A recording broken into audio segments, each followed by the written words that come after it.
Nakikita nyo ba ang nakikita ko? Ayan, pwede ng pang-ulam yan, guys. Ayan, o.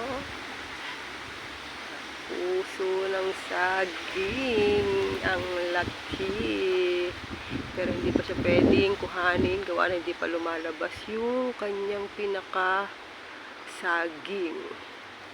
Ayan, pati yung isa nandun sa kabila.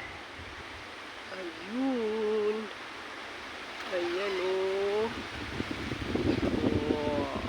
Diba? Pwede ng pang-ulam yan. Oh.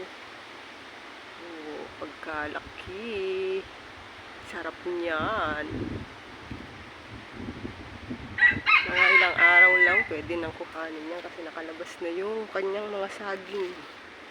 Yan. Tawagan nila ay tagpos.